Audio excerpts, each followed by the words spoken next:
আসসালামু আলাইকুম। BD investor কনসালটেন্টের পক্ষ থেকে সকল বিনিয়োগকারীকে স্বাগত জানাচ্ছি। বরাবর মতোই আমরা আপনাদের জন্য শেয়ার মার্কেট অ্যানালাইসিস নিয়ে হাজির হলাম। আজকে ঈদ পরবর্তী শেয়ার বাজারের প্রথম কার্যদিবস। এই কার্যদিবসে আমরা দেখতে পাচ্ছি শেয়ার বাজার 43 পয়েন্টের মতো ভালো হয়েছে। অত্যন্ত চমৎকার একটি বিষয় হলো আমরা যেমন ধারাবাহিকভাবে পতন দেখছিলাম ঈদের পূর্বে সর্বশেষ কার্যদিবস এবং ঈদের পর সর্বপ্রথম কার্যদিবসের আমরা দুদিনেই বাজারকে পজিটিভ দেখেছি। এটা খুবই ভালো একটি পজিটিভ দিক। আপনাদেরকে বলে রাখি, শেয়ার বাজারে যেমন ডাউন হয় তেমনই উত্থানের একটা সম্ভাবনা থাকে। সেই সম্ভাবনার কথা আপনাদেরকে জানিয়েছিলাম। সেই সম্ভাবনাটাই এখন কাজ হচ্ছে। যারা সাধারণ বিনিয়োগকারী, যারা নতুন করে শেয়ার কিনতে পারছে না, তাদের জন্য দুর্ভাগ্য। তারা সবসময় দুর্ভাগ্যে থাকবেন। কারণ হলো সাধারণ বিনিয়োগকারীর সবচেয়ে বড় সমস্যা, তারা মানি ম্যানেজমেন্ট করতে পারেন না। তারা সব টাকা দিয়েই, যে একটা পোর্টফোলিওতে থাকা সব টাকা দিয়েই শেয়ার কেনেন, যার কারণে তারা এখন যে শেয়ার কিনবেন নতুন করে, তার কেনার সুযোগ খুব কম। কিন্তু দেখবেন আলটিমেটলি শেয়ার বাজারে কিছু প্রফিট, এখন কিন্তু ভালো প্রফিট দিয়ে দেবে অনেক শেয়ার। তো যাই হোক, আমরা আজকে দেখতে চাই টপ গেইনের মধ্যে কোন কোন শেয়ারগুলো ছিল। এই শেয়ারগুলোর মধ্যে আমরা যদি দেখার চেষ্টা করি, মোটামুটি যে শেয়ারগুলো টপ গেইনের মধ্যে ছিল, আপনারা যদি দেখেন, মানে এ ক্যাটাগরির ফান্ডামেন্টাল কোম্পানি অল্টন। ফান্ডামেন্টাল কোম্পানি বলতে আমরা সেই কোম্পানিকে বোঝাচ্ছি যে কোম্পানি ভালো ডিভিডেন্ড দেয়, যে কোম্পানি এ ক্যাটাগরির, যে কোম্পানিটি প্রতিনিয়ত বাজারে ভালো সুনাম রয়েছে, তারপরে ইত্যাদি ইত্যাদি, সেগুলোকে ফান্ডামেন্টাল বলা হয়। আপনারা যদি এই সমস্ত ফান্ডামেন্টাল কোম্পানির মধ্যে দেখেন, আমরা অল্টনের কথা বললাম, আমরা হচ্ছে বিকন ফার্মার কথা বলতে পারি। এইগুলো আপনার ফান্ডামেন্টাল কোম্পানি। এই ফান্ডামেন্টাল কোম্পানিগুলো শেয়ারের দাম যখন বৃদ্ধি পেয়েছে বা গেইনের মধ্যে থাকার কারণেই আপনারা কিন্তু শেয়ার বাজারে একটা পজিটিভ বিষয় রয়েছে।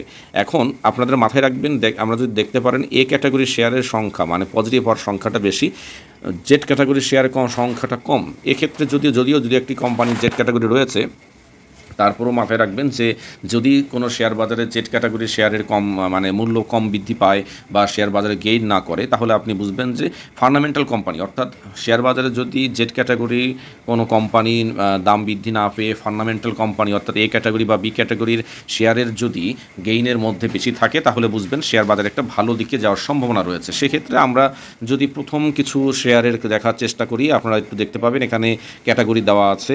এই যেমন প্রথমটি বি ক্যাটাগরি, তারপরে এ ক্যাটাগরি, যদিও তৃতীয়টি জেড ক্যাটাগরি, তারপরে এ ক্যাটাগরি, তারপরে এ ক্যাটাগরি, তারপরে যদিও জেড, তারপরে এ ক্যাটাগরি। এইভাবে কিন্তু আমরা মোটামুটি এ ক্যাটাগরির শেয়ারের সংখ্যাটা একটু বেশি।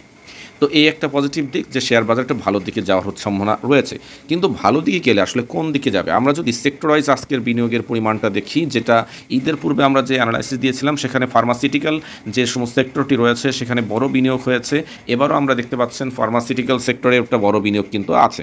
এছাড়া আজকে যদি আমরা দেখি, ইন্স্যুরেন্সে যেমন বিনিয়োগ হয়েছে, টেক্সটাইলের যেমন হয়েছে, আবার ফুডের মধ্যেও হয়েছে, মিউচুয়াল ফান্ডেও একটা বড় বিনিয়োগ হয়েছে, লাইফ ইন্স্যুরেন্সে একটা বিনিয়োগ হয়েছে, ট্রাভেলেও একটা তাৎপর্যপূর্ণ বিনিয়োগ হয়েছে। আমরা ট্রাভেলের একটা বিষয় যদি আপনাদেরকে বলি, ট্রাভেল সেক্টরে 6.2% বিনিয়োগ হয়েছে বা এখানে ট্রেড হয়েছে। আপনাদের মাথায় রাখবেন এখানে শেয়ার সংখ্যা খুব কম এবং বর্তমানে ট্রাভেল কোম্পানিগুলোর একটা ভালো করার সম্ভাবনা রয়েছে। ঈদ পরবর্তী সময়ে তাদের একটা ইনকামের সুযোগটা বেশি বৃদ্ধি পায় এবং সামনে দেখা যাচ্ছে তাদের যদি ফার্স্ট কোয়ার্টার, সেকেন্ড কোয়ার্টার যেটাই ঘোষণা করুক না কেন, তারা যে কোয়ার্টারই ঘোষণা করুক না কেন, সেই কোয়ার্টারে আপনারা দেখবেন যে একটা ভালো প্রফিট হওয়ার বা তাদের গেইনের সম্ভাবনা থাকবে। এছাড়া আমরা ফার্মাসিউটিক্যাল, আজকের আলোচনায় আমরা যে বিষয়টি নিয়ে আলোচনা যাব, ফার্মাসিউটিক্যাল সেক্টরের কিছু শেয়ার নিয়ে আমরা আলোচনা, কিছু না, আমরা মোটামুটি সব শেয়ার নিয়ে কথা বলার চেষ্টা করব। ফার্মাসিউটিক্যাল কোম্পানির শেয়ারগুলো, কারণ হলো ফার্মাসিউটিক্যাল কোম্পানিটি ভালো পজিশনে থাকার সম্ভাবনা রয়েছে। পাশাপাশি আমরা ট্রাভেল নিয়েও কথা বলবো। ট্রাভেলের যে বিষয়টি, সেটা নিয়েও আমরা কথা বলবো। আপনারা এই ভিডিও শেষ পর্যন্ত দেখতে থাকুন। প্রথমে যদি আমরা দেখি শেয়ারগুলো ভালো করেছে, সেই শেয়ারগুলো আসলে কত ভালো করতে পারে সে বিষয় নিয়ে আলোচনা করব। প্রথমেই আমরা যদি আজকে দেখার চেষ্টা করি, পজিটিভ রয়েছে যে শেয়ারগুলো বেশ ভালো অবস্থান তৈরি করার জন্য আজকে ওঠার চেষ্টা করেছে।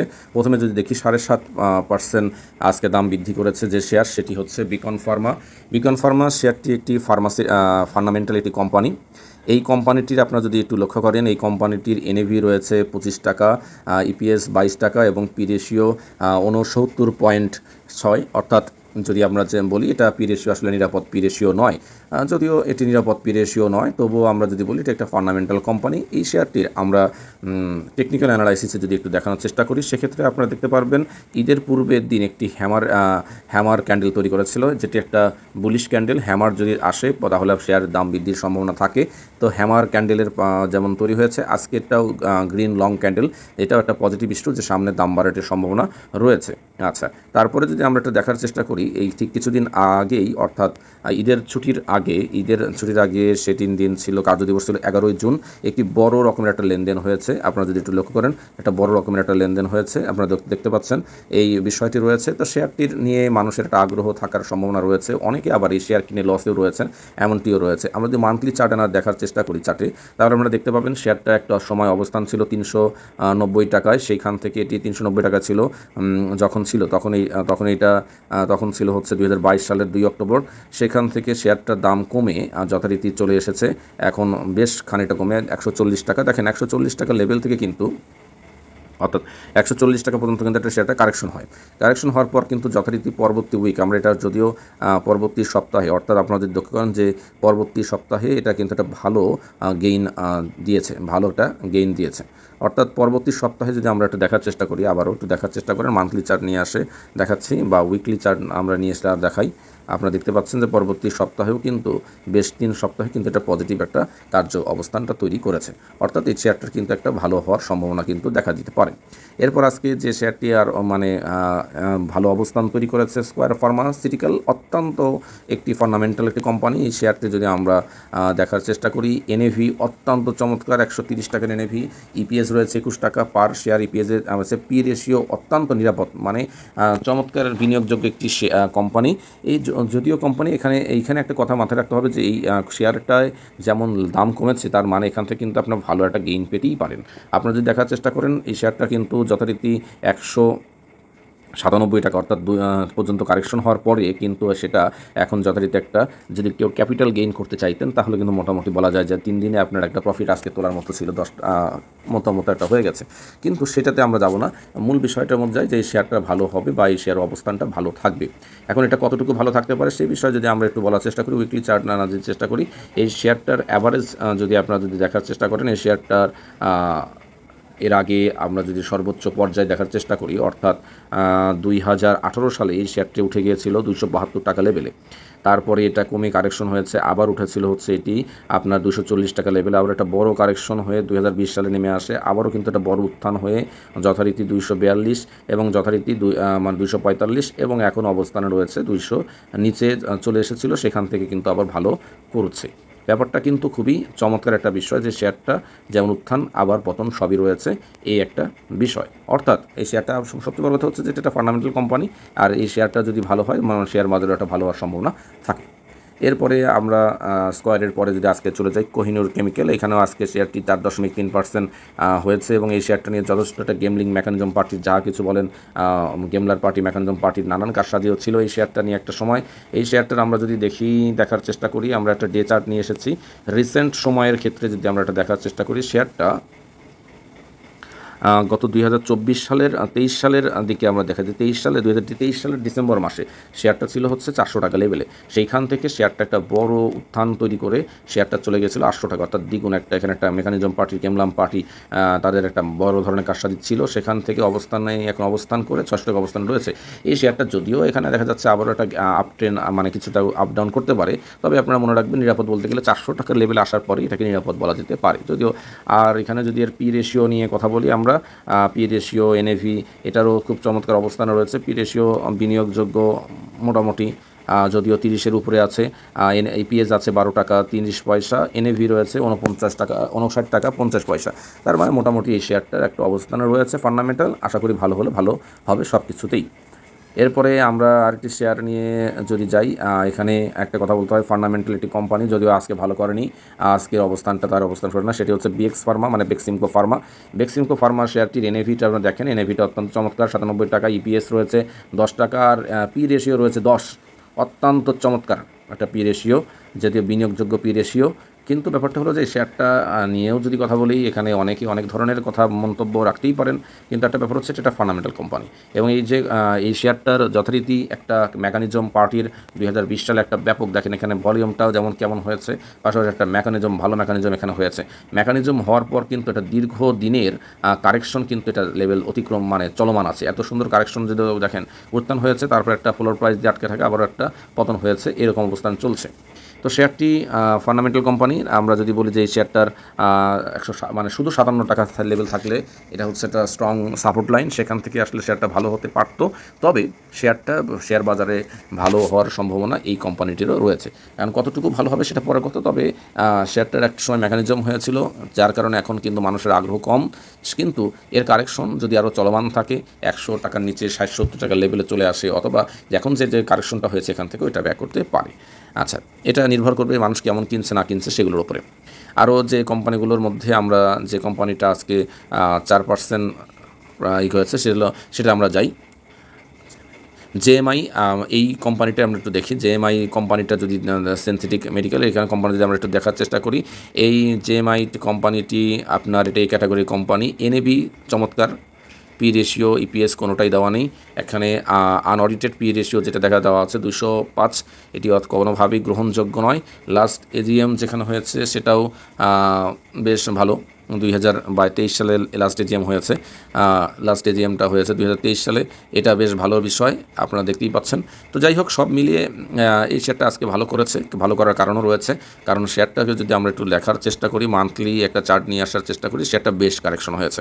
এবং এই কারেকশনটা আপনারা যদি লক্ষ্য করেন, এই কারেকশনটা কিন্তু এখন একটা শেষ হয়ে যাওয়ার মতো কারেকশন, বা শেষ হওয়ানোর মতো একটা কারেকশন। কারণ হলো এখানে যে সাপোর্ট লাইন রয়েছে, সাপোর্ট লাইন আছে 133 টাকা, সেখান থেকে এখন কিন্তু সেই অবস্থানেই পৌঁছে গিয়েছিল, সেখান থেকে যে ভালো করার সম্ভাবনা রাখে এটা রাখতে পারে। এখন ডিপেন্ড করছে বিনিয়োগকারীরা বিনিয়োগ কতটুকু করবেন বা করবেন না। এটা টেকনিক্যালি ভাষায় যদি আমি বলি যে এই অবস্থানটা ভালো অবস্থানে রয়েছে। এরপরে আজকে ম্যারিকো নিয়ে আমরা কথা বলবো না। মোটামুটি আমরা হচ্ছে এইগুলো যেগুলো আসলে কোম্পানি ভালো অবস্থার মধ্যে। আরেকটা নিয়ে কোম্পানি একটু কথা বলা যায়, যদিও জেড ক্যাটাগরি কোম্পানি দরকার নেই। জেড ক্যাটাগরি কোম্পানি এটা একটা বিষয়। কেয়া কসমেটিক লিমিটেড জেড ক্যাটাগরি, এটা নিয়ে আর কথা বললাম না। এছাড়া যদি আপনারা দেখার চেষ্টা করেন, সেক্ষেত্রে আপনারা তো অবশ্যই দেখতে পারবেন এসিআই, এটা একটা কম ভালো অবস্থানে রয়েছে। এসিআই নিয়ে আমরা একটু কথা বলি। এসিআই শেয়ারটার যদি আপনারা একটু লক্ষ্য করেন, এই শেয়ারটিও একটি ফান্ডামেন্টালিটি কোম্পানি।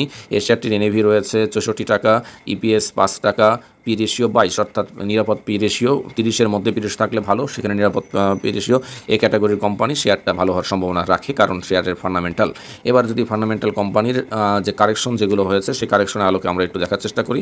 এই শেয়ারটাও কিন্তু বেশ কারেকশন হয়েছে। আমরা যদি দেখার চেষ্টা করি তাহলে দেখব যেখানে থেকে কিছুদিন আগে 21 সালে কারেকশন ছিল, সেখান থেকে উত্থান হয়েছিল শেয়ারটির, আবারও কিন্তু দেখা যাচ্ছে যে অবস্থানটা নিচে চলে এসেছে। আমরা যদি এটার একটা ইন ডিটেলস আলোচনা করি, অর্থাৎ এই শেয়ারটা একটা সময় 2021 সালের 1 এপ্রিলের কথা যদি বলি, 100 টাকা লেভেল অবস্থান করছিল, সেখান থেকে যথারীতি শেয়ারটা বেশ ভালোভাবে এগিয়ে যাওয়ার চেষ্টা করে। দেখা যাচ্ছে যে সর্বোচ্চ 225 টাকা পর্যন্ত পৌঁছে গিয়েছিল। তারপরে একটা বেশ কারেকশন, 100 টাকার মতো কারেকশন হয়েছে, অর্থাৎ 225 টাকার শেয়ারের যে কারেকশন হয়েছে প্রায় অর্ধেক। আমরা যদি বর্তমানে 112 আছে, 112 গুণ 2 দিলে 224 হয়, অর্থাৎ প্রায় অর্ধেক দামটা কমে গেছে। এই শেয়ারটার কিন্তু সামনে ভালো হওয়ার একটা সম্ভাবনা থাকতেই পারে, কারণ এটা টেকনিক্যালি ভাষায় নাও হতে পারে। এটা নিয়ে আপনাদেরকে অবশ্যই বলছি যে নাও হতে পারে, এগুলো মাথায় রাখবেন। আজকে এই ফার্মাসিউটিক্যাল কোম্পানির সাথে সাথে আমরা ট্রাভেল কোম্পানিগুলো একটু দেখার চেষ্টা করি। ট্রাভেলের মধ্যে আমরা ট্রাভেল যে সমস্ত কোম্পানিগুলো রয়েছে আমরা একটু দেখার চেষ্টা করি। ট্রাভেলের মধ্যে আজকে চমৎকার করেছে ইউনিক হোটেল। ইউনিক হোটেল শেয়ারটা অত্যন্ত ভালো একটি অবস্থান বা পারফরমেন্স করেছে কিনা সেটা একটু দেখে আসা দরকার। এর এনএভি রয়েছে চমৎকার এর এনএভি রয়েছে অত্যন্ত চমৎকার 88 টাকা। এর এনএভি রয়েছে 88 টাকা, অত্যন্ত চমৎকার। পি রেশিও রয়েছে, ইপিএস রয়েছে 6 টাকা 40 পয়সা, এবং পি রেশিও রয়েছে 8.2, অর্থাৎ খুবই চমৎকার, খুবই ফান্ডামেন্টালিটি কোম্পানি। এই কোম্পানিটার ভালো হওয়ার সম্ভাবনাও ভালো, কারণ আমরা দেখলেন খুবই চমৎকার কোম্পানি। এবং আপনারা যদি যথারীতি লক্ষ্য করেন, পরপর 3-4 কার্য দিবসে কিন্তু এই শেয়ারে একটা ভালো বিনিয়োগ হয়েছে। মানে এখানে যদি আপনারা বলতে পারেন মেকানিজম পার্টি, গেমলার পার্টির উপস্থিতি থাকতে পারে অথবা নাও থাকতে পারে, সেটা নিয়ে বলছি। তবে এখানে শেয়ারের একটা বিনিয়োগ হচ্ছে। হঠাৎ করে যদি কোনো শেয়ারের ভলিউম বৃদ্ধি পেতে পাওয়া দেখেন, তাহলে সেই শেয়ারটার ভালো হওয়ার সম্ভাবনা থেকে যায়। এটা একটু মাথায় রাখতে পারেন আপনারা এই শেয়ারটি নিয়ে। যাই হোক, এরপরে আমরা ট্রাভেলের যে সমস্ত কোম্পানি রয়েছে, সিপাল অত্যন্ত চমৎকারভাবে বলা যায় এই কোম্পানিটির একটা সময় 50 টাকা লেভেলে ছিল, হঠাৎ করে এই শেয়ারটা মানে বিশাল একটা মানে মেকানিজম গ্যামলিং সব কিছুই যদি বলেন সেটা হয়েছে। আপনারা যদি একটা লক্ষ্য করেন সেই সময় আমার এই শেয়ারটা কেনা ছিল 50 টাকা করে, একসময় কিনেছিলাম অত্যন্ত বিষয়, কিন্তু সেই কারণে একটা মেকানিজম গ্যামলিং হয়েছিল, হয়ে চলেছে, তারপর কারেকশন হয়ে কিন্তু এখন অনেকটা কারেকশন হয়েছে। এখন যদিও অনেকটা কারেকশন হয়েছে, আমরা নিরাপদ যদি একটা কথা বলি যে এই শেয়ারটা এখনও কারেকশন আরেকটু হওয়ার দরকার, কারণ হঠাৎ করে এই শেয়ারটা ভালো হওয়াটা ভালো না। ভালো হতে পারে কিভাবে সেটার ক্ষেত্রে আমরা যদি লক্ষ্য করি, এর ইপিএস খুব একটা ভালো নাই, মাত্র এনএভি খুব একটা ভালো নাই। অবশ্য ইপিএস 5 টাকা 80 পয়সা রয়েছে, পি রেশিও ভালো রয়েছে, মোটামুটি আমরা এটাকে ফান্ডামেন্টালের মধ্যে নেওয়া যায়, কিন্তু এনএভিটা আরেকটু ভালো হলে বা এনএভিটা খুব স্ট্রং নয়, এই একটা ব্যাপার। এরপরে যাই হোক, এই শেয়ারগুলো রয়েছে, আমরা ওই শেয়ার বাদবাকি যে দুটো শেয়ার নিয়ে আসলে আলোচনায় যাচ্ছি না। যথারীতি এই যে বিষয়, আবার এই বিষয়গুলো শেয়ারগুলোকে আপনারা একটু নজর রাখতে পারেন। আমরা মূল আলোচনার ব্যাপারটা ছিল হলো যে ফার্মাসিউটিক্যাল কোম্পানি এবং ট্রাভেল কোম্পানিগুলোর যেন অবস্থানটা কেমন সেটা বিষয়ে জানানোর জন্য। আশা করি আপনারা ভিডিওটা শেষ পর্যন্ত দেখেছেন এবং আমাদের সাথে থাকুন। আর আপনাদের অবশ্যই কথা বলবো, আমরা বাই বা সেলের উদ্দেশ্যে আপনাদেরকে এই আলোচনা করছি না, আপনাদেরকে জানানোর জন্য, সচেতন করার জন্য, এবং একটা সার্বিক আলোচনা আমরা এখানে করেছি। ধন্যবাদ সকলকে, আসসালামু আলাইকুম।